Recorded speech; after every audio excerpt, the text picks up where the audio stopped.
Heidi, hi, all you beautiful souls. Today's video is about a theme I mentioned in many of my videos, the power of acceptance in duality, diversity, and unity. In the world today, the first four words are currently dividing the last, but I'm telling you that the words make a difference.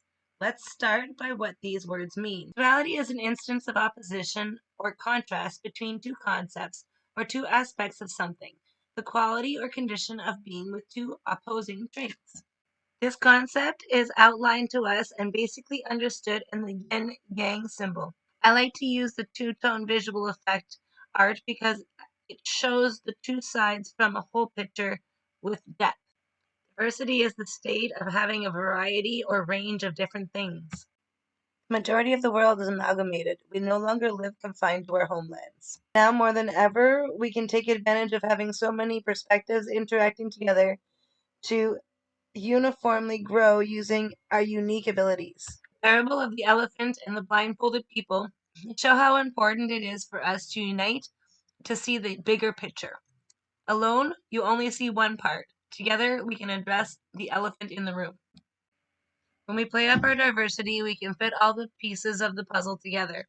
The longer we divide over the diversity, the more pieces get lost in the dark corners. Unity is the state of being joined, forming a complete and pleasing whole. If we are all living intermingled, are we not united? Our nations are united, but the people are divided more than ever. History has many lessons, but it has also left many souls angry.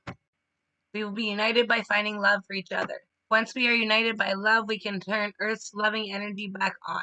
If we look at diversity in the form of the body, there are many important organs and systems that are each unique in every way, but together give a species life. Our Earth is connected to us and has a remedy to fix the body when any organ is suffering. It did the same for the collective, providing an event to help the consciousness of a part of humanity to grow, hence faith and culture. Some beings use their minds to connect and improve humanity. Others use their heart to connect and empower humanity. Some are the protectors of Earth's natural lungs. Some are the filters of toxins, negative impact, and misinformation that flows to all beings. Some regulate the levels of energies, metabolizing negative to positive to bring balance, and vice versa as needed. Some are masters of all of those but the heart, and take leadership roles in delegating. Some have a heart that emanates so much love they can heal a heart infected with darkness. Some give their body and blood to protect life, the important lessons, and the energy that envelops us. Some have voices that can sway the minds and hearts of beings. Some have enlightened their connection to all things and have a greater connection to consciousness. These radiate energy that can affect the mere presence. We are all important and have a unique role to play in Earth's anthropological history, past, present, and future. Acceptance is the action of consenting to receive or undertake something being received as adequate or suitable, agreement with or belief in an idea or opinion or explanation. In the beginning, acceptance is difficult, with many personal demons to face to gain understanding of others' perspectives, but the rest of life's paths after this are much more pleasant of a journey. No matter which opinion you hear as truth is fact to you, but both sides are true. No matter which perspective you see as truth is fact to you, but both sides are true. Everyone's life journey and experience is different, no matter how alike you are. Even identical twins have different experiences than each other. Your journey and experiences bring you to your intended destination, different for each entity, but vital to the whole picture, even if that vital role has no relevance to another's. Power is the ability to do something or act in a particular way to direct or influence authority or control that is given or delegated to an entity within a particular context by guiding force. The power of the individual is in choice, action, and self-regulation of mind, health, and emotion. The power of an entity delegated as authority is to the same, but in consideration of all of the collective powers of the individuals under their guise. If the collective of individuals use their power for good, the power of entity is forced to comply to use their powers for good as well. Remember, good is in the outcome and not necessarily encompassing of the whole journey. Help each other up and over the obstacles to the summit. Everyone is a leader to those around them if you hold yourself accountable to live with the following traits: integrity, ability to delegate, communication, self-awareness, gratitude, learning agility, influence, empathy, courage, and respect. Western culture is very young in its universal perspective, and though the people are amalgamated, the information of days past has been dumbed down.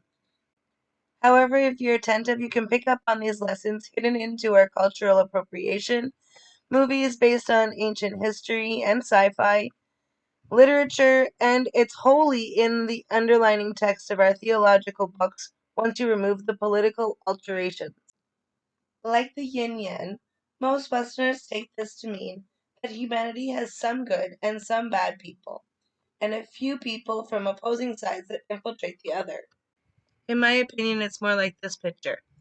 A portion that are on the light, good entities, who are often quiet and tranquil, having small, overtly light hidden in the corners, and infiltrated by a vocal dark intention entities. Also, a few dark, bad entities that are very vocal, pushed by a group of overtly dark entities, infiltrated by some vocal light entities. A large amount of entities in the middle that are a combination of both, with a side being picked depending on the situation. And though their choice is guided by either light or dark, sometimes their actions are the opposite. Those leading the movements for change are vocalists from either side that use their silver tongues to enchant the middle crowd to join their side. The overtly natured to either side often go unseen from the general central masses unless confronting each other.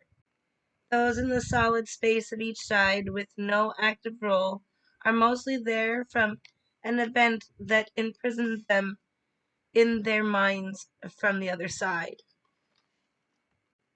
The silent in the light and the vocal in the dark are the volunteers that do the desired actions amongst the centralized masses so as to maintain the balance.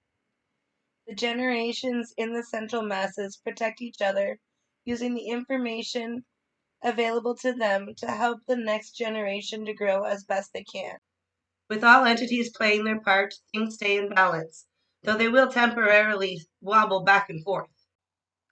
The power of acceptance in duality, diversity, and unity means accepting all sides need each other with their unique qualities to see the completed picture of the puzzle of life.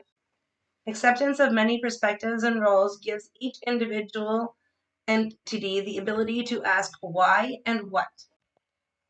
Most compassionate people are such a way because at one point they lived an experience that had them alone in their misery and would never want another to be alone in their misery.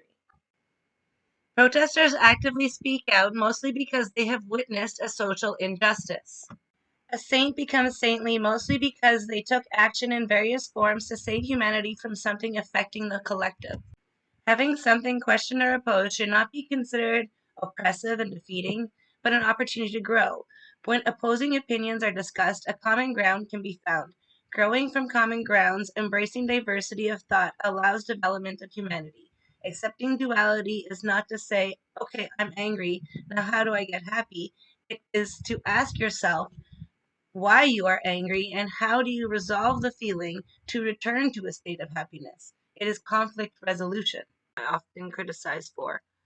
It is encompassing of diversity in celebrating each unique contribution and role in the development of anthropological history while allowing our Earth to flourish.